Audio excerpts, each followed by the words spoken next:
Okay guys, so let's install Flutter. So our first thing is actually getting Flutter to run on a system. So let's go ahead and search for Flutter install.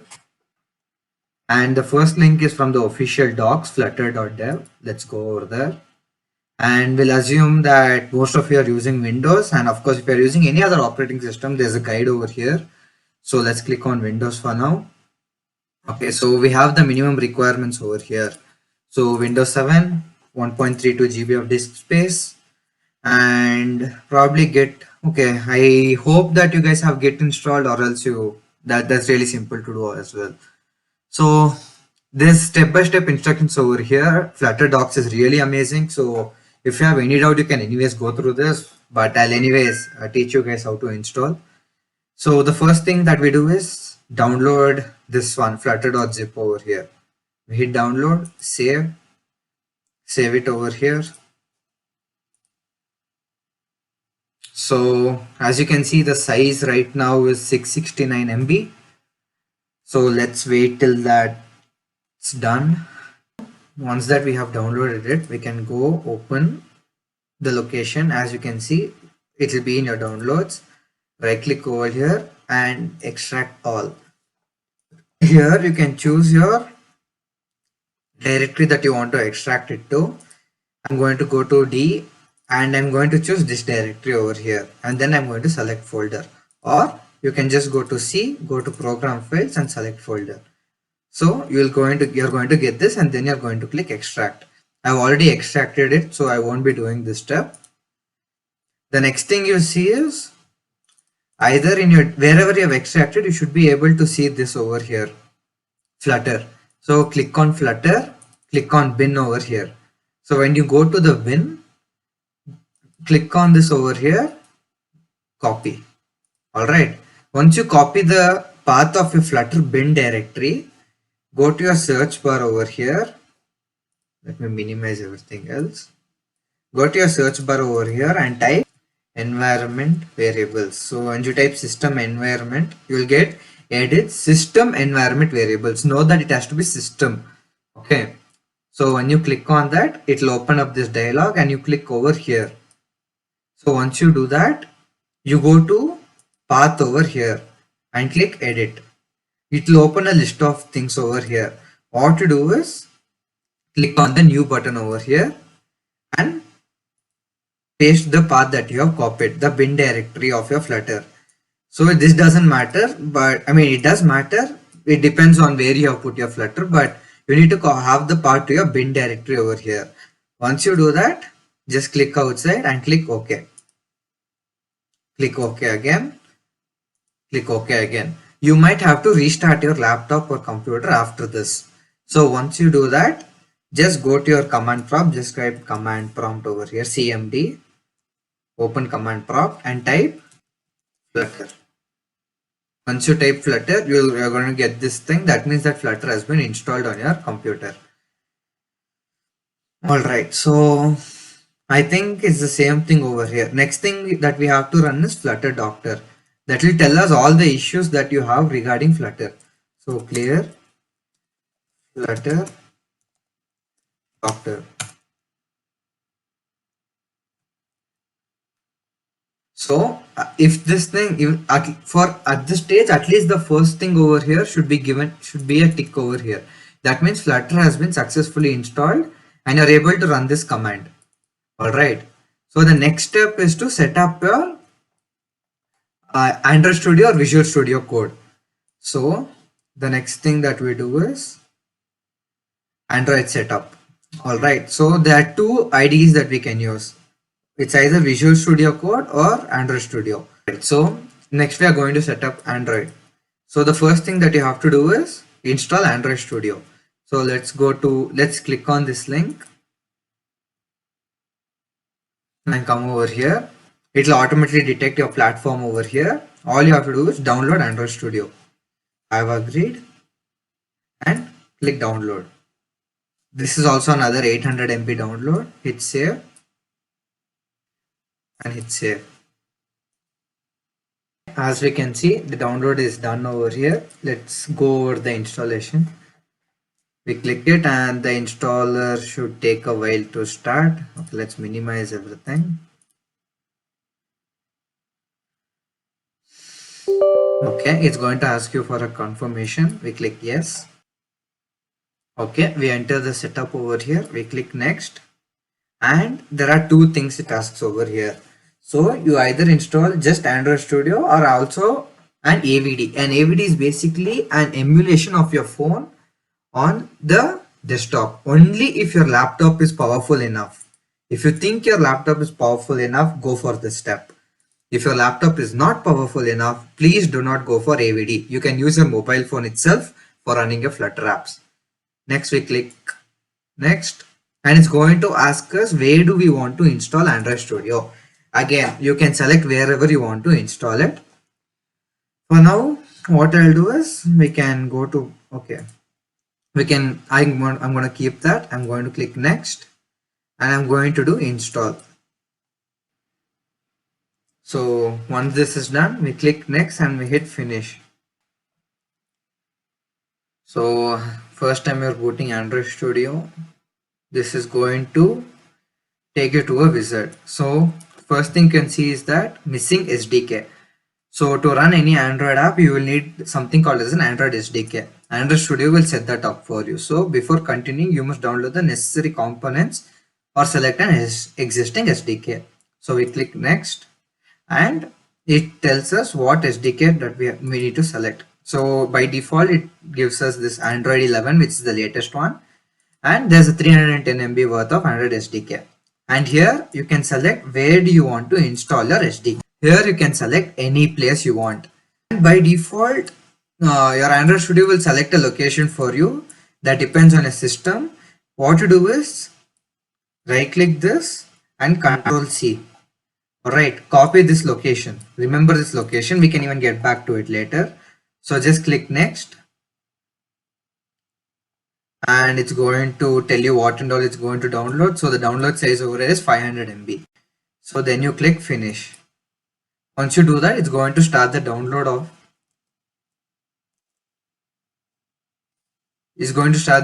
of this thing, SDK. And this is the window that you're going to see. All right. So once you do over here, go to configure over here and you can go to SDK manager. So once you go to SDK manager, you can see that you have the path over here. What you do is put Control C. That time it's going to copy the path. And what you're going to do is again you're going to go to system environment variables. Again, system environment variables. Go to system environment variables, click on environment variables, and in this place itself, click on new. Alright, so that time it's going to give you two options over here, variable name and variable value. Alright, for the variable name, it's going to be in all caps Android underscore SDK underscore root. Alright, and the variable value, just Control V over here. Okay, you click OK now, and this thing is added over here. You click OK, click OK. Alright, so that is the SDK that has been added now. Click OK. Alright, so the next step would be to configure your AVD manager. So click on AVD manager. Note this is only for devices, for laptops which are computers which are powerful enough to run an emulator. Alright, so create virtual device. Again, for those who think that the laptop is not powerful enough, please use your mobile phones. I'll go through the setup later. Alright, here they give you a bunch of phones that you can use to emulate. I'll go for the Pixel 4 with the Play Store icon over here. I click next. And then it's going to ask you to, under the recommended tab, it's going to ask you to download an API release of this. So click on download over here, click on accept over here, click next, and wait for it to download. This is another 1.1 GB of download. Okay, so once the system image is downloaded for the emulator, you can hit finish. and this will appear over here. Next we can click next, and we can hit finish. You may want to disable device frame if you think the emulator will look ugly, so I'm going to do that, and I'm going to hit finish, and we get an emulator over here. You can run the emulator if you want to, but this is not a necessary step. This is just to see if your emulator runs successfully. An emulator like this should open up.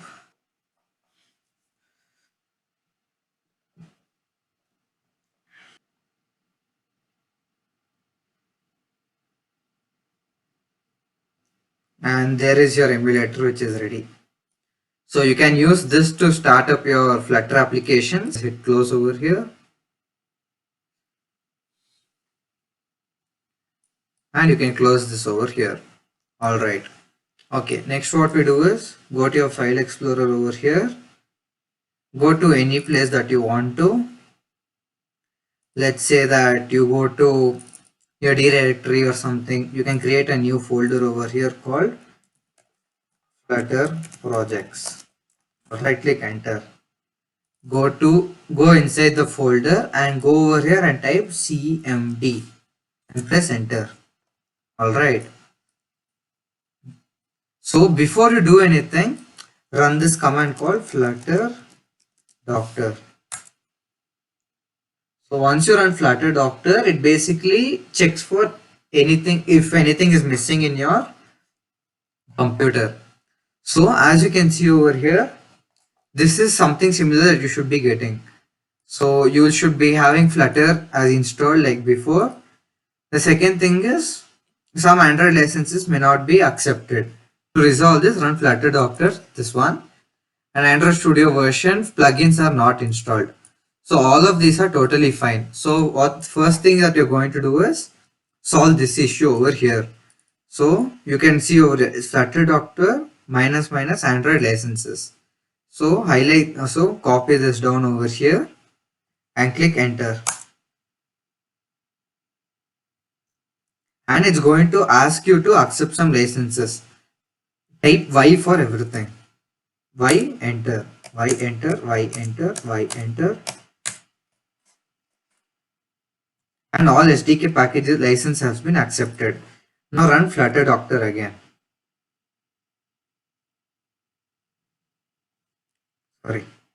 So run Flutter Doctor again. And now you can see 2 tick marks. Okay, so that is fine. So the next thing is Android Studio has a problem. What is the problem? Flutter plugins not installed and Dart plugins not installed. Okay, so let us solve that now. Installing the plugins for Android Studio, Flutter plugins. Go to settings, configure over here, go to plugins and go to marketplace and type Flutter over here. So once you type Flutter, we're going to get Flutter over here and you hit install. When you hit install, it's going to ask you that the Flutter plugin requires Dart plugin to be installed. So you hit install and the installation is going to run. Just wait for it to finish.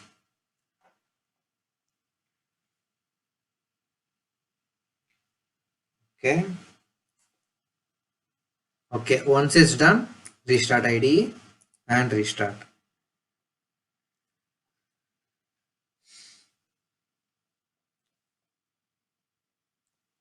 Alright, so now we have Flutter plugins also installed on our Android Studio. Okay, then just go to configure and plugins and this time go to installed and check for Flutter and Dart. Make sure that these are enabled.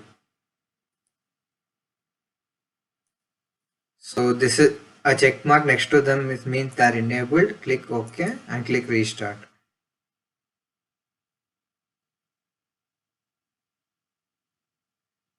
Once you click restart over there, you can see an option over here, create a new Flutter project, but let's not do anything right now. There's a better way to create a Flutter project. So that is Android Studio. Right, so finally we are going to create our own Flutter project. So Open your file explorer, go to any directory, and to stay more organized, let's create a folder and call it flutter underscore club. Okay, I had already created one, that is fine. So we go to flutter club, and a cool trick to open command prompt over here is to go to the address bar and hit cmd over here itself. If you do that, command prompt will open with your directory as the default over here. So in the future, if you want to create any projects, just come to this folder and hit cmd over here to get to the directory. Next, we're going to run a command called flutter create my first app and hit enter.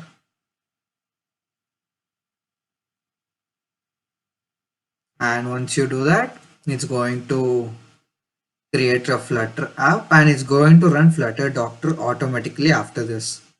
So let's get to that in a moment. All right.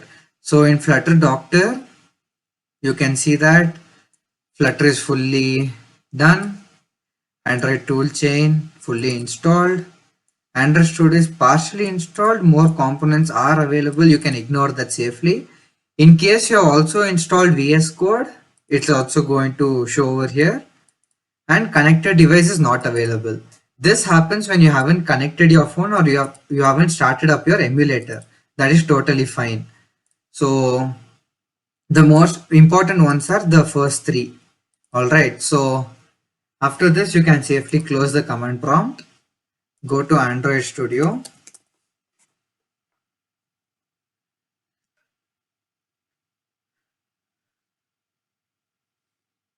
Go to open an existing project.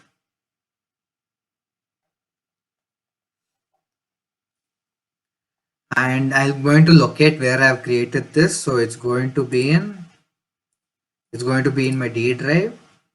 It's going to be Flutter Club. Again, you can create this anywhere you want. I've just created it over here.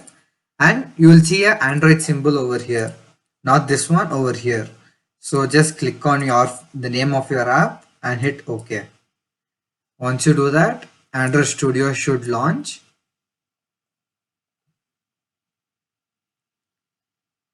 With all the syntax highlighting over here. Next, what you can do is hit the project panel over here and you can see everything. So this file over here is going to be in a library main. Make sure this is selected to project and not anything else. And you can see main.dat under library over here. All right. So after this, what you do is if you have an emulator, go to tools, go to AVD manager and go to launch AVD. Ignore that small error. So it will either open in a separate window or it's going to open in the side over here. Usually it will be in a separate window, so that is also fine. So once you start the emulator over here and you can see it's running, this Android Studio is also going to detect that it's SDK GPhone. That is nothing but your emulator. So next what you can do is just hit the run command over here. When you hit the run command, it's going to open the run terminal over here. Okay, then it's going to do running Gradle task assembly. Depending on how fast your computer is, this can take however long, but for a very first run, it's going to take some time. After that, it's going to be faster and faster. All right, now that the APK is built, it's going to install the APK.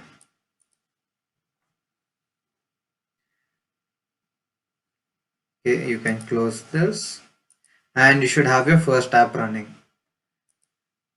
Hit 1, 2, 3. Okay, cool. So as you can see, this is a simple counter app. Don't worry about all this code. We're going to delete it anyways. So that is our first app on an emulator. We can hit stop over here to stop this thing. So if you can't run an emulator and you can anyways use your mobile phone as well. So this is the following setup you need to do on your mobile phone. Alright, so now we are going to see how to enable developer options on your mobile. Go to your settings Once you're in your settings, find out where you can see about phone over here. So once you locate about phone, go to your software information again. Finding this will be different on your mobiles, but usually it will be in your about phone section. So in your about phone section, find out where your build number is. Alright, so once you keep tapping this build number, it's going to say that you're a few clicks away from enabling developer mode. So in my case, I've already enabled it, but as you keep hitting this build number, it'll tell you how many steps. You keep tapping it and developer mode will be enabled. Alright, and then you go back and so go look for developer options.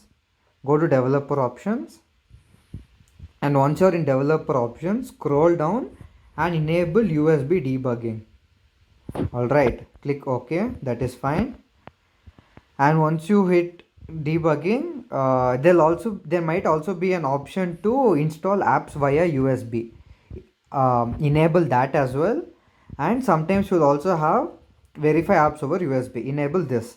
So this one, and some devices will have install apps over USB. So if you enabled all of that, you're good to go. Alright. So the next step is to connect your mobile to your laptop or computer using your OTG cable. So let me do that. Alright, so once I've attached that, it's going to ask me to allow debugging from this computer. I click always allow and I hit allow. Alright, so once you do that, you can scroll over here and you'll be able to see notifications that you can the mode of transfer over here. So sometimes it might not work if you don't enable transfer files. So we'll enable transfer files, and that's it on the mobile end. Alright, so once you finish that setup, you can see that you'll get a second option over here, and this second option would be your mobile phone. So once you hit on the mobile phone, you can hit the run command over here. So once you hit the run command, it's going to do all of this. And now we are going to look on a mobile phone, and as we can see, the app is installed on our mobile phone as well. And once I hit stop on the laptop, we can stop the emulation.